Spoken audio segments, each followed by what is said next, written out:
Muy buenos días a todos. Para mí es un auténtico honor el poder estar en una universidad y se me permita la posibilidad de contar mi experiencia personal como ser humano alrededor de una serie de vicisitudes que me han ido ocurriendo a lo largo del tiempo.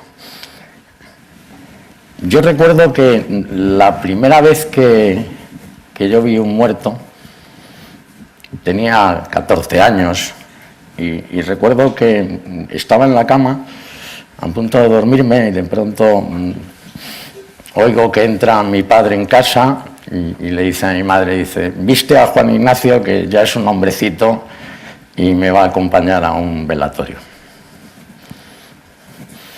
Bueno, a partir de ese momento, el tener un contacto con la muerte, que cada vez está más olvidada en la sociedad en la que vivimos, una sociedad que esconde la existencia de la muerte, porque le interesa hacernos creer a todos que somos inmortales y que cuanto más acumulemos, más nos vamos a llevar después. Al final, todos nos vamos a dar cuenta de que realmente las cosas no son ni mucho menos así. Desde ese momento la muerte formaba parte de mi vida como una cosa más o menos natural. Posteriormente, tras mi entrada en el semanario de sucesos del caso, donde lógicamente lo que se trataba era precisamente de la muerte y de las personas que cometían los actos para conseguirla, de alguna manera te familiarizas tan absolutamente con ello que las bromas macabras, entre comillas, que se oían en la redacción del caso, a cualquiera le podrían poner los pelos de punta, pero con la naturalidad con la que se trata el mundo del suceso. Lo que pasa es que hubo un momento, y además la fecha fue en enero de 1989, cuando yo por primera vez veo el cadáver de una niña. Y no veo el cadáver de una niña porque lo único que veo es un trozo de pierna con un pie que ha aparecido abandonado curiosamente en la calle Alcácer de Valencia el día 27 de enero de 1989, la misma fecha, 27 de enero, en la que posteriormente aparecerían los cadáveres de Miriam, Toñi y Desiré, simplemente circunstancias casuales. Y como no se sabía a quién podía pertenecer ese pie que había aparecido en mitad de la calle, pero que sin ningún género de duda era de una mujer de menos de 15 años, se autorizó a Televisión Española y a los distintos medios de comunicación para que acudiera al Instituto Anatómico Forense a fin de fotografiar ese pie, para difundirlo en los medios de comunicación, para ver si alguien de alguna manera reconocía a quién podía pertenecer ese pie. La respuesta se iba a encontrar muy pocos meses después, el 27 de mayo, cuando en la carretera de Godelleta a Turis, en la provincia de Valencia, en el interior de una tubería de conducción de agua, se encuentra el cadáver de una niña de 15 años a la que le falta el pie con la pierna, a la que le ha sido amputada también la mano derecha y a la que con una motosierra le han desfigurado completamente todo el rostro y producidos diversos cortes ante y post-mortem en todo el cuerpo. Cuando se empieza a investigar quién puede ser esta niña, lógicamente la Guardia Civil, que es quien lleva las investigaciones de este caso, tiene claro que se trata de Pilar Ruiz Barriga. Pilar Ruiz Barriga era una de las 3 personas que habían desaparecido en enero de 1989 en Macastre de lo que posteriormente se conoció como el triple crimen de Macastre, porque la primera de las víctimas aparece el 27 de enero en una caseta de un lugar semiabandonado en mitad del campo, sin ningún signo aparente de violencia, y tras serle realizado la autopsia, los resultados dan una autopsia blanca, es decir, sin ningún tipo de causa aparente de la muerte, que ni siquiera los posteriores análisis toxicológicos que se le realizaron a las muestras tomadas de la víctima lograron encontrar cuál era el motivo de la causa de la muerte. La otra persona que les acompañaba, que era un chico de 14 años,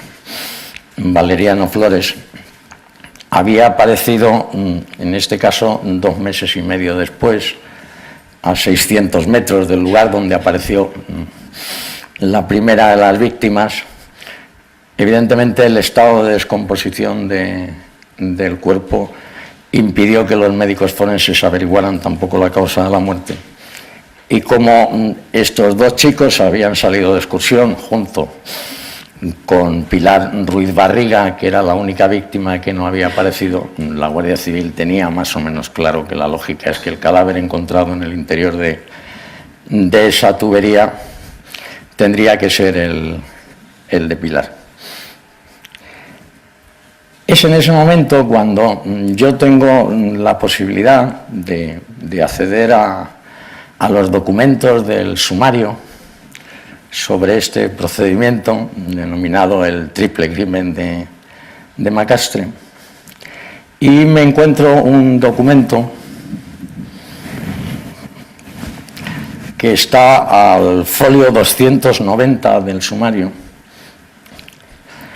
Es una diligencia de gestiones practicadas de la 311 Comandancia de la Guardia Civil de Valencia, de fecha 6 de junio de 1989, en el que dice textualmente: se ha venido indagando sobre las mujeres denunciadas como desaparecidas en la Comunidad Valenciana durante los años 1988 y 1989, con análogas características morfológicas respecto a la fallecida, sin obtenerse resultados satisfactorios y habiéndose depurado todas y cada una de las posibilidades, 15 en total.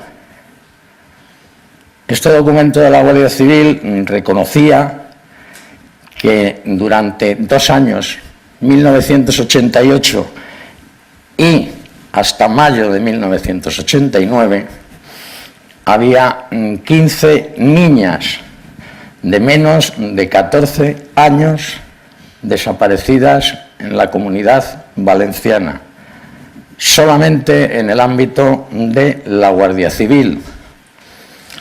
Cuando yo luego tuve la posibilidad de acceder a determinadas personas de Policía Nacional para intentar saber cuál era el número de desapariciones que había en su demarcación, las de Policía Nacional, que como sabemos son las grandes ciudades, llegamos a una cifra de 33 menores de 15 años desaparecidas en 1 año y medio en la Comunidad Valenciana.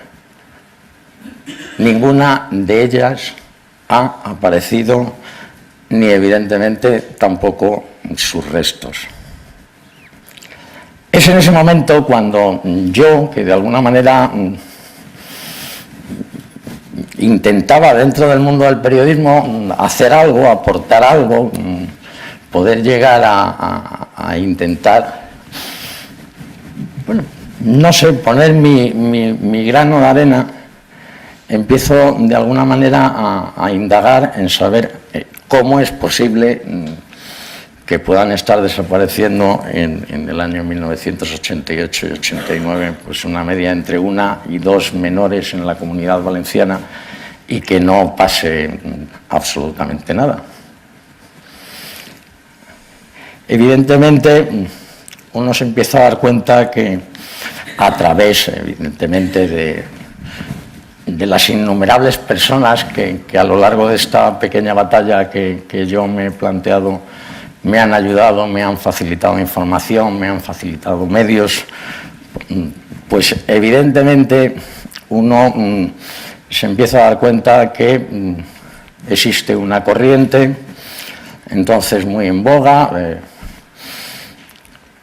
que determinados médicos psiquiatras británicos estaban practicando, que se exporta a España, donde se captan determinados grupos de personas de cierto poder para poderles chantajear utilizando menores en orgías que terminaban en actos de sadismo a cada cual más cruel y más brutal. Esto, que puede parecer una película de auténtica ciencia ficción, pues desgraciadamente hay innumerables procedimientos judiciales que demuestran su existencia en este país, porque evidentemente cuando han querido, como ocurre siempre, cuando quieren, las fuerzas de seguridad de nuestro país, tanto policía como guardia civil, consiguen desmantelar aquello que evidentemente se plantean hacerlo. Otra cosa, desgraciadamente, ocurre cuando desde las altas esferas, de alguna manera, lo único que se les hace es coartarles y terminar castrando el trabajo que podrían perfectamente realizar las fuerzas de seguridad. Os cuento todo esto simplemente porque ese triple crimen de Macastre y ese pie fue también la primera vez que yo me senté al lado de una madre, en este caso de la madre de Pilar Ruiz, de doña Magdalena, y me preguntó por primera vez: Juan Ignacio, cuéntame qué es lo que le han hecho de verdad a mi hija.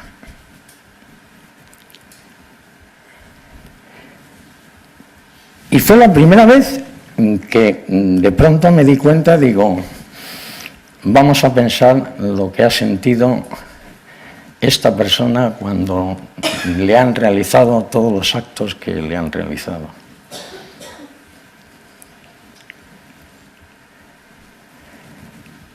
Y es que es inimaginable. Es inimaginable.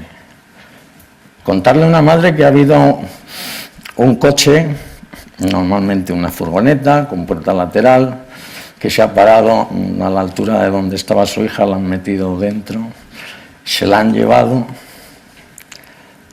y ha sido sometida a una serie de abusos que ni en la peor película de terror uno se puede imaginar. Que ha estado encerrada en un agujero durante 7 días, como posteriormente se descubrió el zulo donde había estado Pilar Ruiz Barriga, donde prácticamente cabía 2 bombonas de butano, donde tenía que estar simplemente sentada en el suelo con las piernas en cuclillas y se pegaba con la cabeza. Era un depósito, además de guardar las bombonas de butano en el exterior. Sabiendo que durante una semana entera, cada vez que alguien se acercaba a la puerta era para sacarla y para llevarla a ser sometida a... Es que me cuesta mucho intentar el poneros claro el dolor y el sufrimiento de esa persona, pero sobre todo el de la soledad, ¿no? A mí me daba un tremendo pánico la soledad que se tiene que sentir cuando a uno le están haciendo daño constantemente. Y cuando además sabes que el final de ese daño, ¿sabes?, irreversiblemente es la muerte. Contarle todo esto, yo he tenido la desgracia, entre comillas, de tener que hacerlo con muchas madres. He tenido la suerte y la posibilidad de que ha habido muchísima gente que ha confiado en mí a la hora de trabajar en sus procedimientos judiciales, y he tenido relación con innumerables familiares de víctimas. Y es sorprendente la necesidad de saber que tienen estas personas que uno se imagina que dices, no querrán saber, pero son personas que necesitan saber hasta el más mínimo detalle del sufrimiento que ha tenido su hijo o que ha tenido su hija. Yo de estas personas he conocido, como decía el del chiste, y dice, así, así.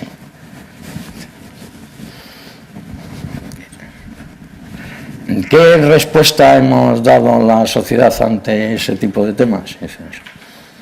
Ninguna. Absolutamente ninguna. Es decir, se han estado utilizando durante años y se continúan utilizando durante años los cadáveres única y exclusivamente para subir audiencias en los medios de comunicación. Cuando en un momento determinado tenemos conocimiento de determinado acto delictivo, lo tenemos hasta la saciedad y desgraciadamente no para que eso conduzca a que de alguna manera no solamente todos nos concienciemos un poco más de la situación, sino para que realmente el poder establecido escuche más la voz popular cuando se reclaman determinados cambios fundamentalmente en el Código Penal y en las formas de trabajar. A raíz del triple crimen de Macastre,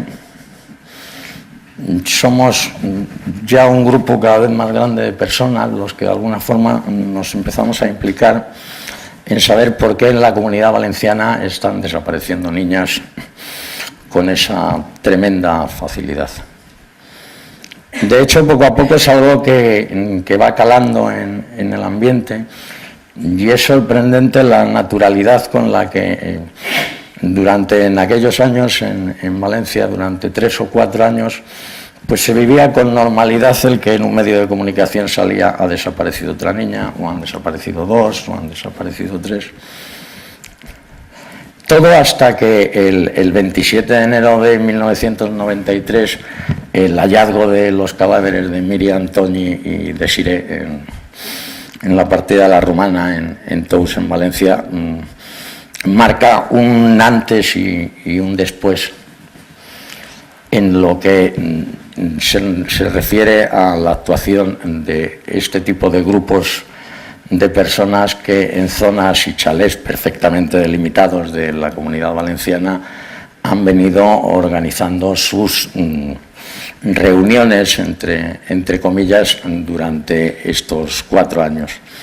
A raíz del auténtico escándalo mediático que supone el triple crimen de Alcácer, y sobre todo el cambio de actitud un poco social hacia el problema. Parece que por primera vez este país entero se conciencia de golpe de que 3 niñas, pues por el mero hecho evidentemente de ser de unas familias estables y perfectamente estructuradas, era mucho más comprensible para la sociedad española que el triple crimen de Macastre, donde estamos hablando de 3 víctimas de las mismas edades, 14 y 15 años, pero que sin embargo todos eran hijos de familias desestructuradas.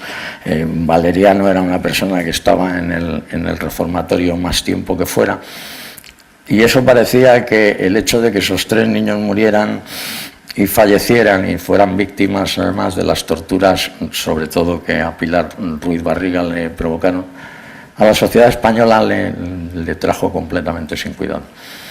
Sin embargo, con el triple crimen de Alcácer, evidentemente también con el goteo anterior que se ha venido produciendo, no en vano, un mes antes de la desaparición de las niñas de Alcácer, pues se produce la famosa desaparición de la clínica de Alfaz del Pi, de Gloria Martínez, un caso que evidentemente todavía sigue desgraciadamente sin resolver. Es decir, la sociedad sí estalla en ese sentido con lo ocurrido en el triple crimen de Alcácer, pero no termina de ser consciente de la realidad, que es algo que normalmente resulta difícil de entender, pero yo, como sé con absoluta seguridad que existen, hay grupos de personas que se reúnen de una forma periódica en nuestro país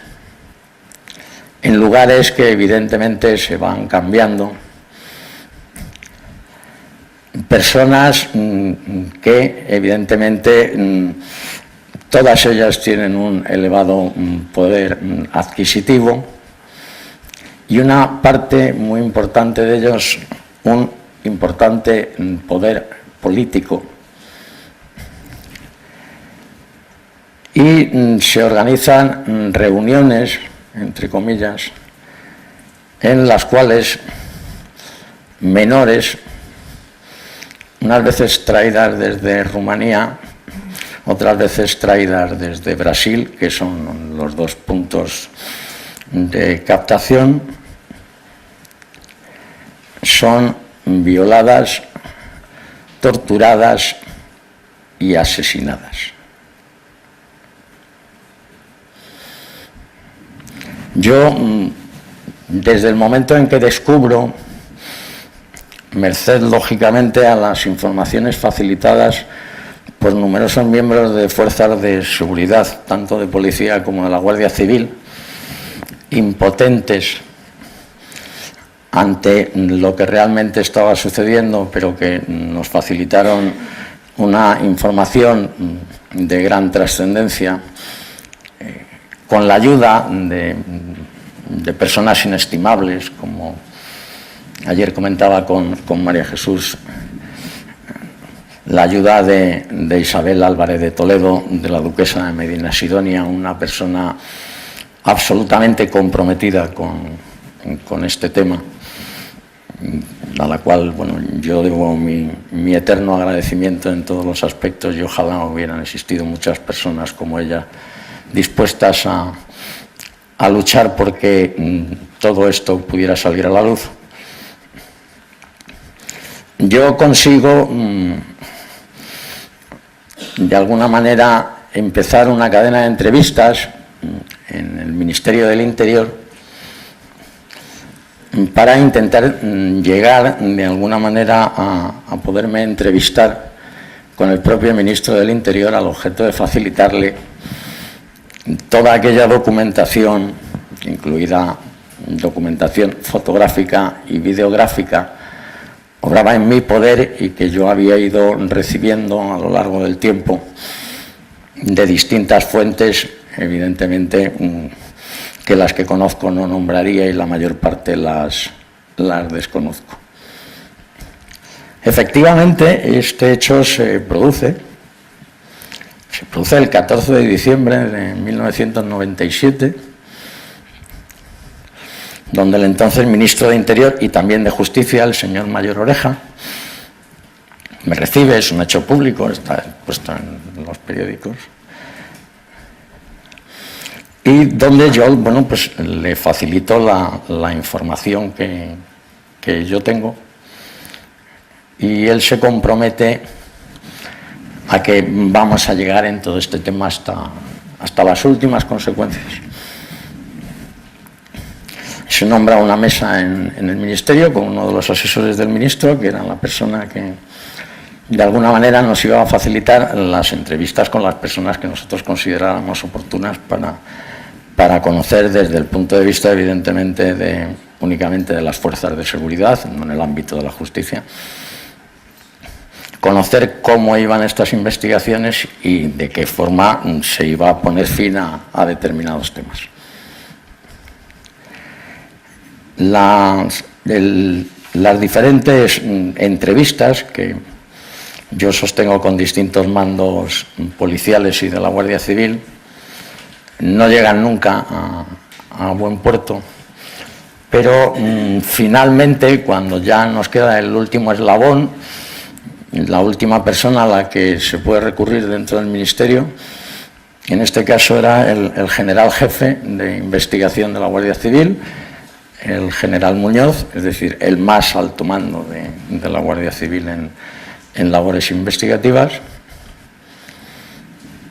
el cual nos recibe, a mí y a un grupo de personas en la Dirección General de la Guardia Civil.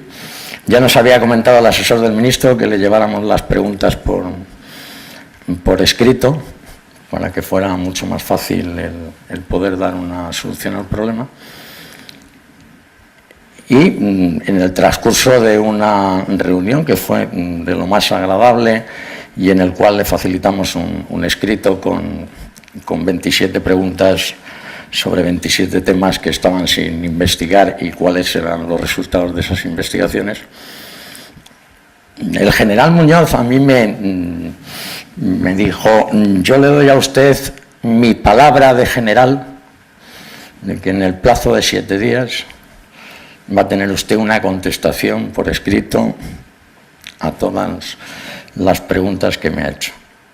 Y le digo una cosa más: si hay que cortar cabezas, cortaré cabezas.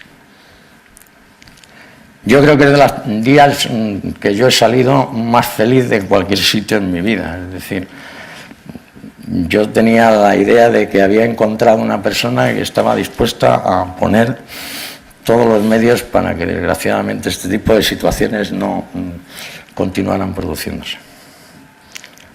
Pero pasaron 7 días, 8 días, 9 días, 10 días, 2 semanas, y entonces llamé. Dijo el general Muñoz: acabo de llegar de Inglaterra, que he estado en un simposio, usted no se preocupe que en esta semana yo le mando la respuesta. Pasó esa semana, pasó otra semana, y desde entonces, y estamos hablando de 1997, nunca más me han vuelto a coger el teléfono ni en el Ministerio del Interior ni en la Dirección General de la Guardia Civil.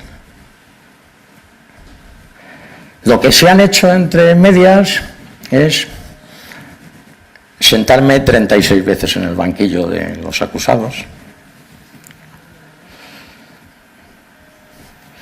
defenestrarme de todos los medios de comunicación social y olvidarme de volver a ejercer la profesión que a mí me gustaba, que era la de periodista, porque yo he sido siempre cotilla más que otra cosa. A mí lo que me gustaba era ir a los sitios, enterarme de todo y luego ir y largarlo. Lo que ocurre es que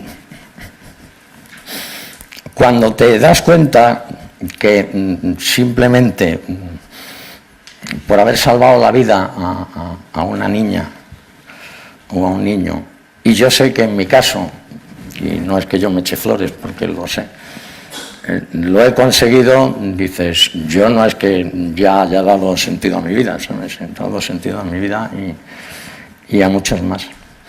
Lo que pasa es que me duele muchísimo que el 99% de la gente todas estas cosas le den igual.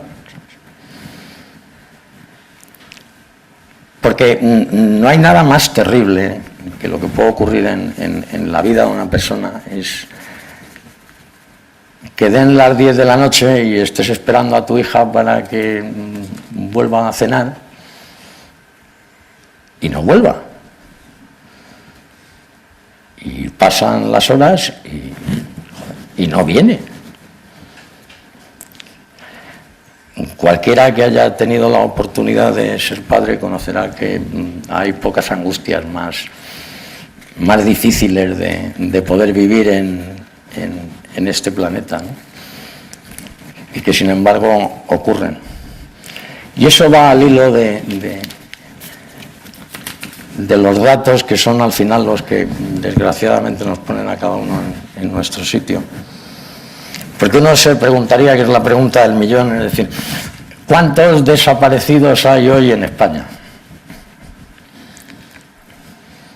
Pues es algo que evidentemente no sabe nadie. Es algo que no sabe nadie. Lo único que tenemos y el único dato que existe fue el facilitado por el ministro del Interior, don Jorge Fernández Díaz, el 15 de enero de 2013, a preguntas del diputado socialista Rafael Burguera. Según el Ministerio del Interior, desde el 1 de enero de 2010 a 11 de enero de 2013, es decir, 3 años, se produjeron 29.706 denuncias de las que un 92% quedaron resueltas. Del otro 8% no se sabe nada. Esas 2.427 personas que oficialmente desaparecieron en España entre 2010 y 2013, 67 cada mes, 2 al día, pues simplemente pues han dejado de existir.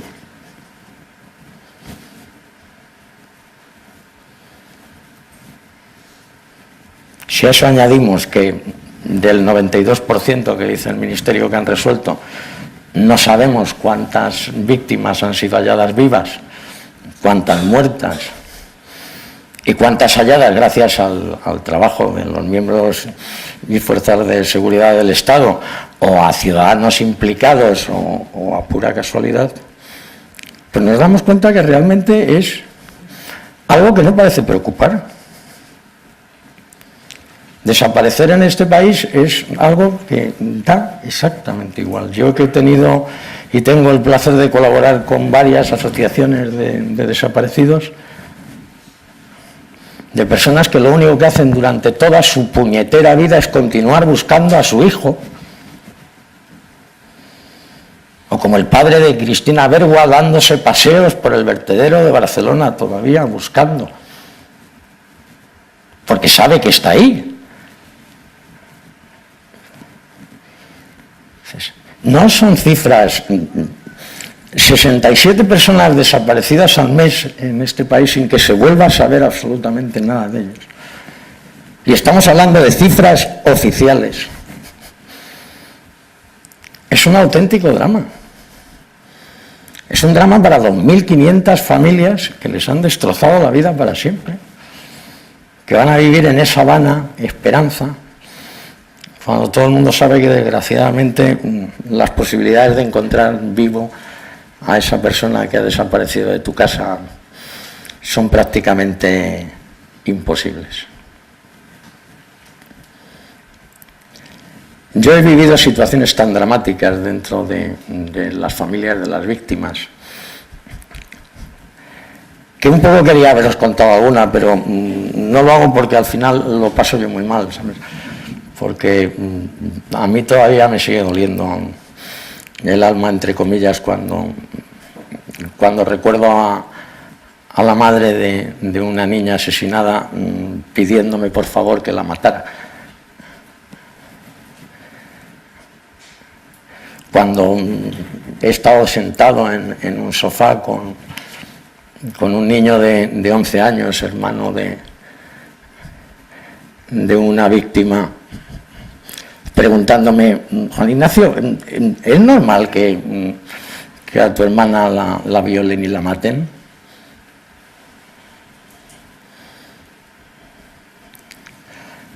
Cuando has tenido la oportunidad de que te llaman para una boda, para un bautizo, porque mantienes cierta relación de amistad con todas estas familias y tienes que terminar de decirles, digo, no voy, si es que no hay celebraciones. En todas esas familias se han muerto las celebraciones para siempre. Ya no hay navidades, ya no hay bodas, ya no hay bautizos, ya lo único que hay es llorar todo el día, porque cada celebración que hay se vuelve a juntar la familia, lo único que hace es volver a recordar.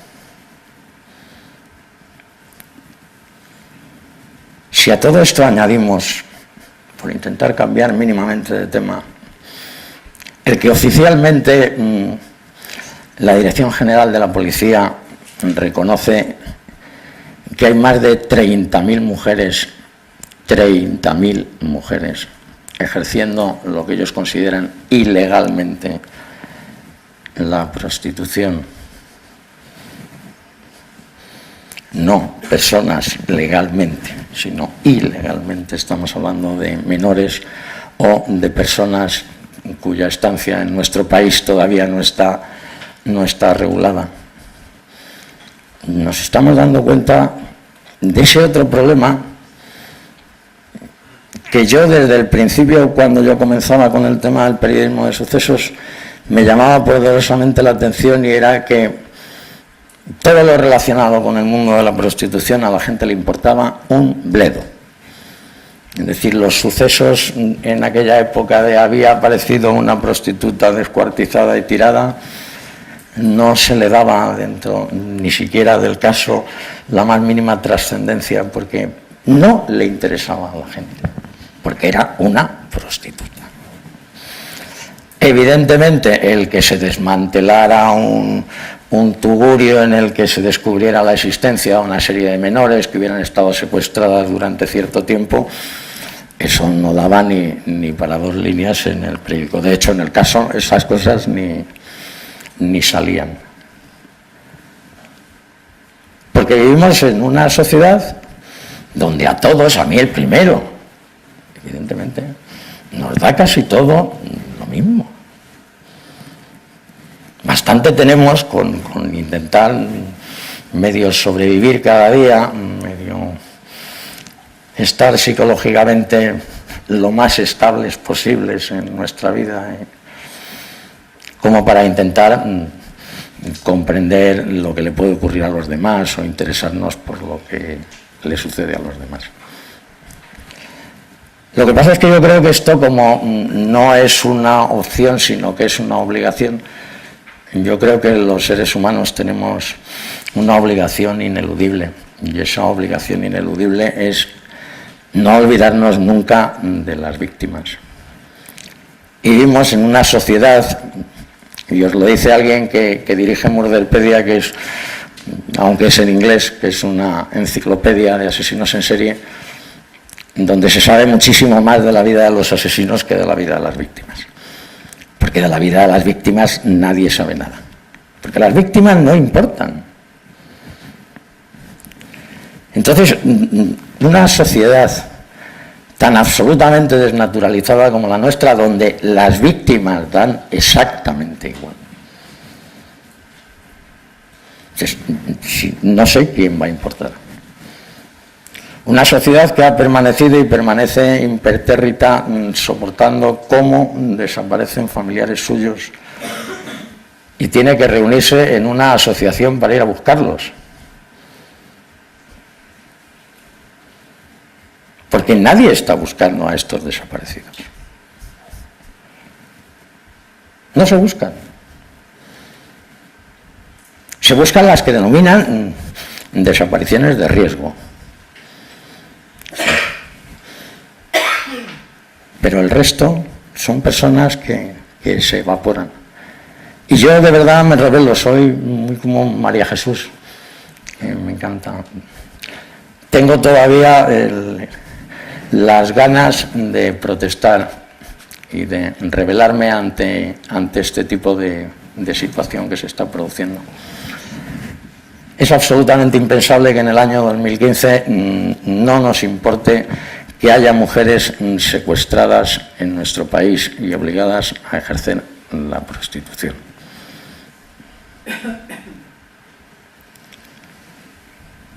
Mientras solamente existiera una sola mujer, una sola niña, un solo niño, nuestra sociedad no tendría nada que hacer, nada más que dedicar todos sus esfuerzos a liberarla.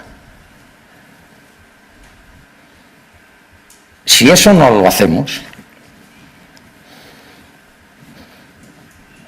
los malos, como siempre, pues seguirán ganando y nosotros habremos perdido nuestro honor y nuestra dignidad. Eso sí sabemos lo que significan esas palabras.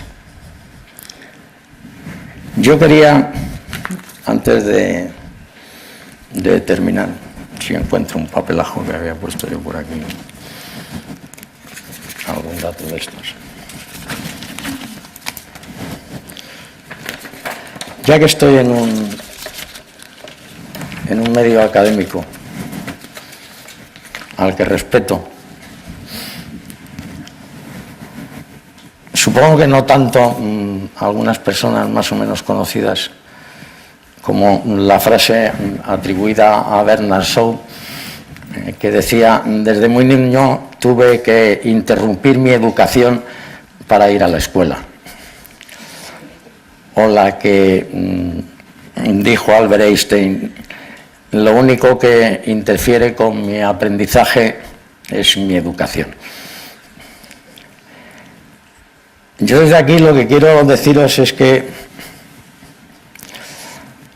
la construcción de una nueva cultura y una nueva ética planetaria no es una opción, es una auténtica obligación. Tiene que ser una cultura y una ética que promuevan una educación que libere y no que domestique, y que fortalezca el potencial de resistencia frente a estos sistemas dominantes que continúan impidiendo que muchas personas tengan una vida digna. Y esa es auténticamente nuestra misión. Y mucho más desde el lugar desde el que hoy estoy hablando. Muchísimas gracias por todo.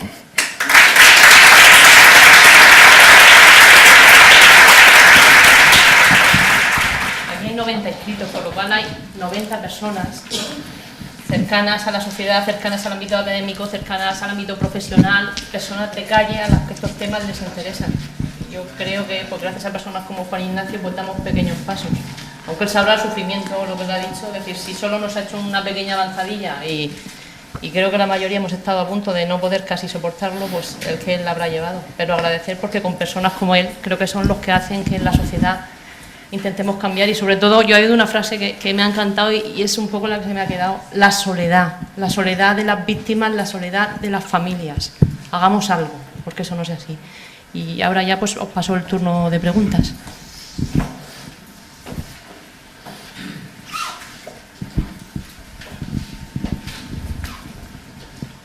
¿Nadie se anima?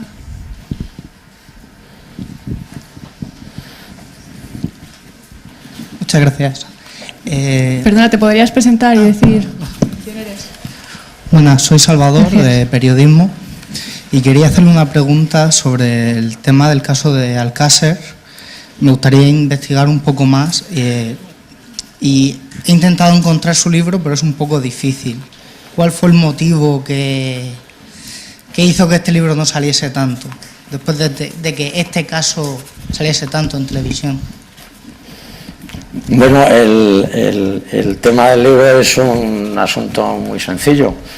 El juzgado número 20 de los de primera instancia de Madrid secuestró el libro a los 4 meses de su salida, y hasta la fecha de hoy el libro está secuestrado. Por tanto, evidentemente, pues no se puede adquirir en ningún tipo de librería. Hablar evidentemente de lo que supone el caso Alcácer sería que yo me comiera el tiempo de todos los participantes hoy en el simposio, pero por lo menos sí quiero dejar un concepto que yo creo que debe de quedar claro, ¿no? Es decir, yo actualmente ejerzo la acusación popular todavía en el procedimiento. Si algo demuestra el sumario Alcácer y todo el procedimiento Alcácer, es que, salvo Miguel Ricard y Antonio Anglés, cualquiera pudo haber matado a las niñas. Y así de claro, hay que decirlo. Eso sin ningún género de duda, es algo que no tiene discusión posible.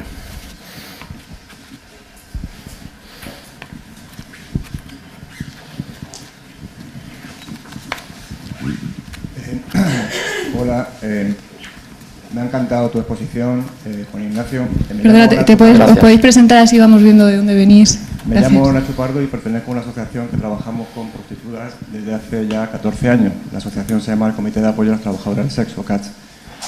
Me ha impresionado mucho tu discurso, la verdad es que es cierto, es claro ejemplo de lo que es una situación de trata y lo que puede ocurrir en la psicología de la persona que sufre esa situación y de las familias que están alrededor de esa persona.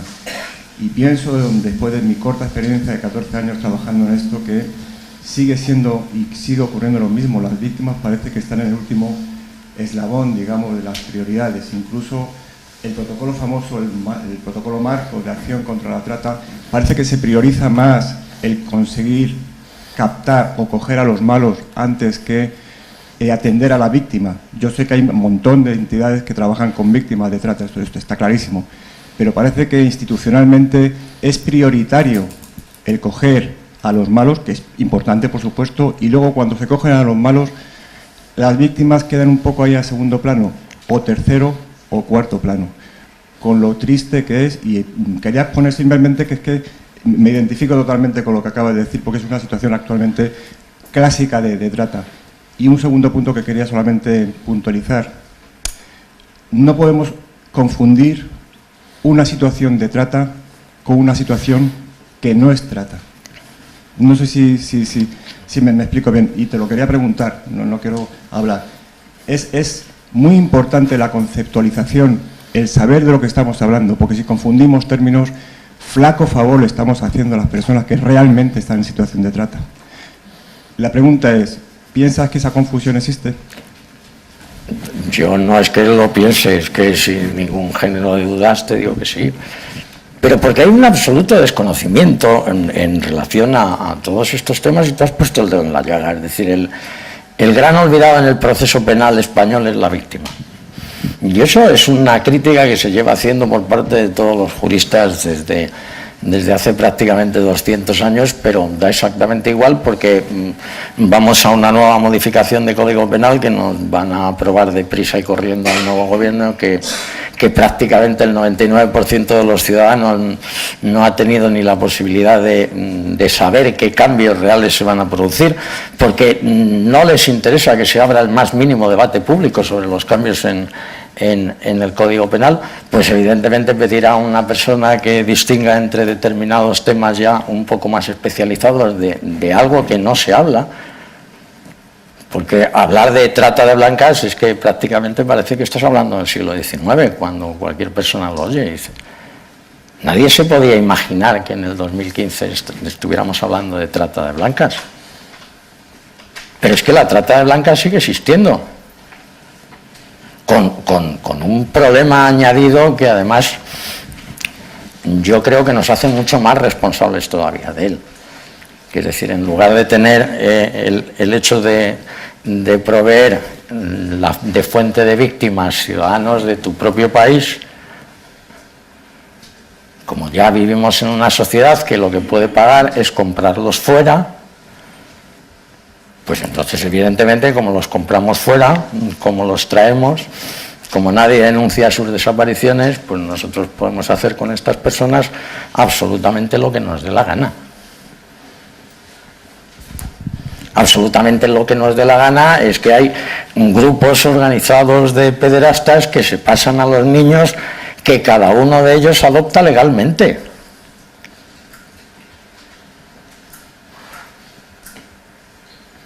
Porque hay grupos de pederastas que son propietarios de agencias de adopción, que es la mejor manera de proveerse de ese material. Evidentemente estamos hablando de una serie de prácticas que, como decía María Jesús, no es que sean de las más aberrantes, es que es lo más aberrante que se puede hacer en el mundo. No hay nada más aberrante en el mundo que secuestrar a una persona, mantenerla en unas condiciones inhumanas, someterla a todo tipo de vejaciones, a todo tipo de torturas. Yo he visto cadáveres que les han arrancado las orejas, la nariz, los labios, la lengua, en vivo.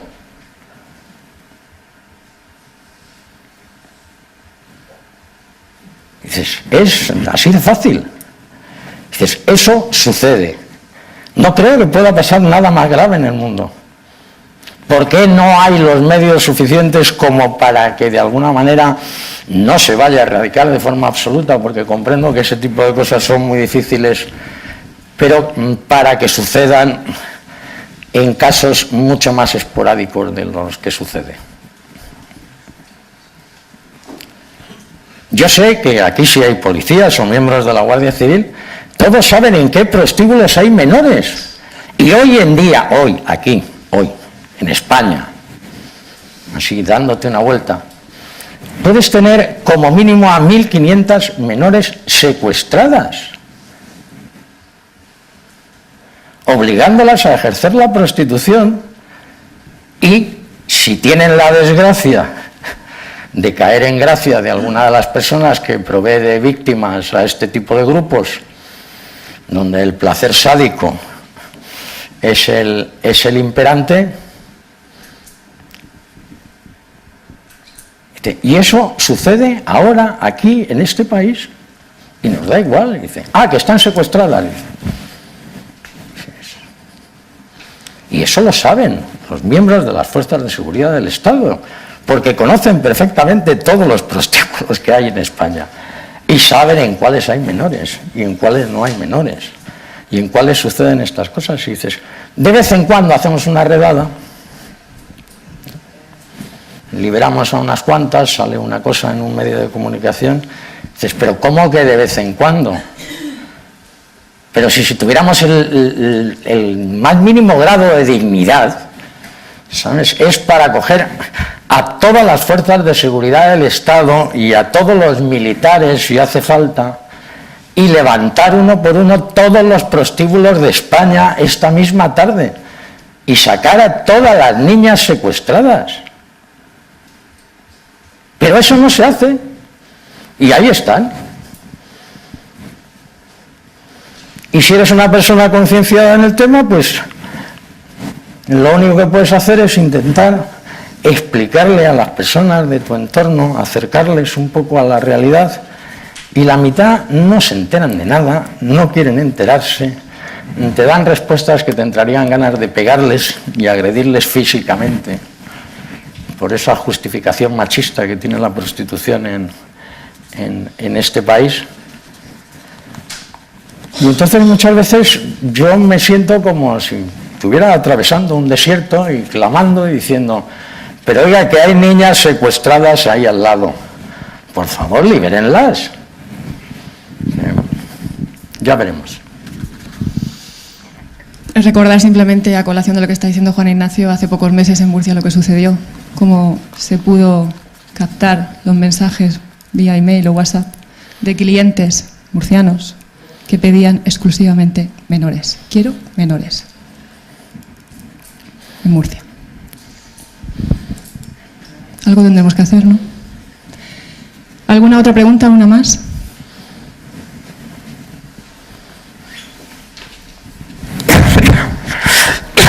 Gracias. Me llamo Francisco, soy abogado y, en primer lugar, antes de hacerle la pregunta, quería hacerle un breve comentario, si se me permite. Sencillamente decirle que es un honor, un orgullo y una alegría poder verlo en este foro.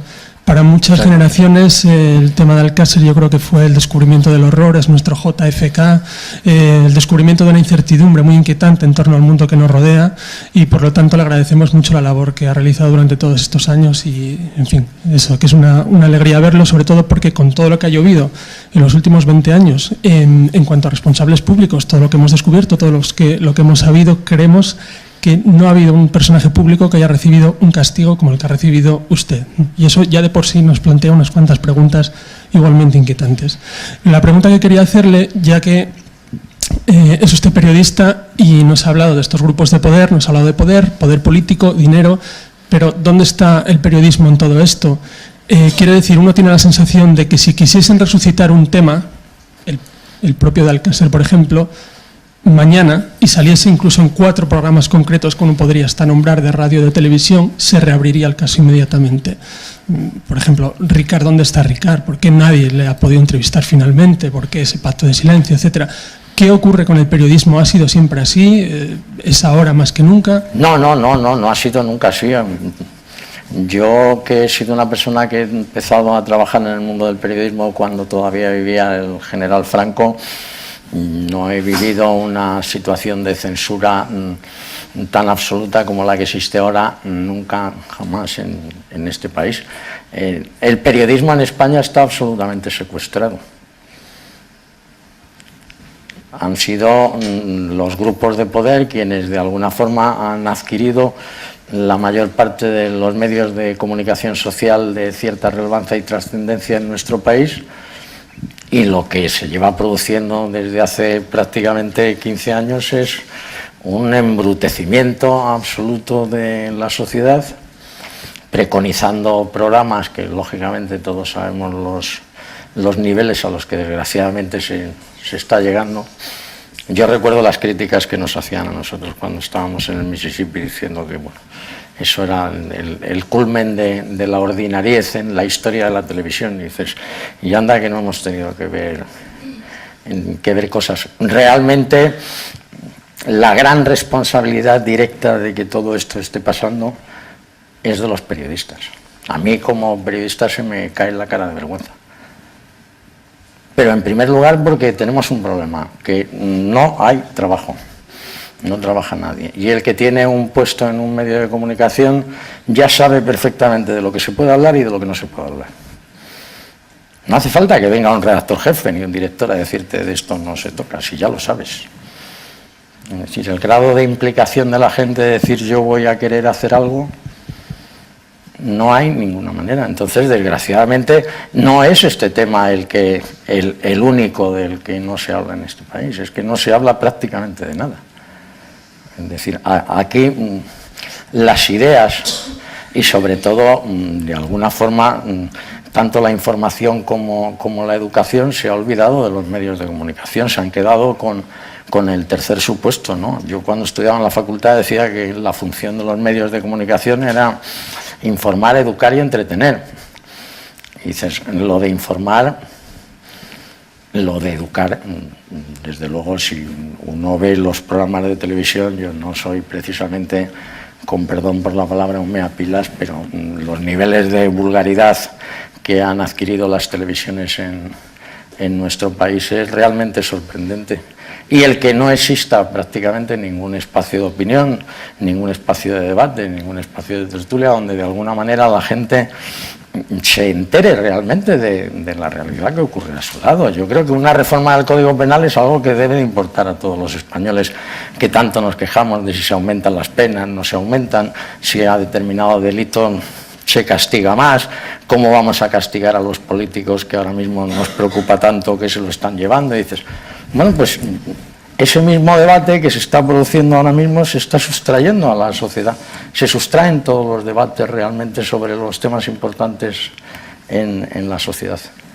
Yo echo mucho de menos los célebres programas como La Clave o de José Luis Balbín, aquellos programas donde de alguna forma, es decir, de lo que se trataba era de que la gente escuchara diversas opiniones y conociera realmente la realidad circundante, la que tenemos a nuestro alrededor, no esa realidad oficial donde nunca pasa absolutamente nada.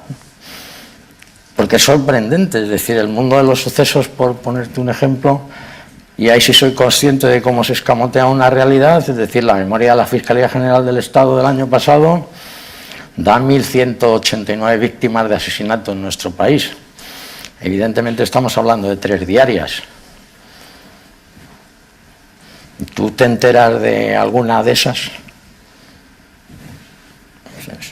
Hablamos de un caso en un momento determinado en concreto que de pronto atrae la atención mediática y sobre el que se vuelcan de una forma que, bueno, éticamente a mí no me parece la mejor de hacerlas, y donde no se busca más finalidad que ganar audiencia.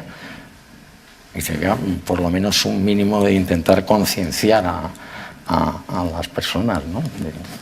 Pero sí, evidentemente, yo creo que el grado de responsabilidad de los periodistas es mucho más elevado del que nos creemos.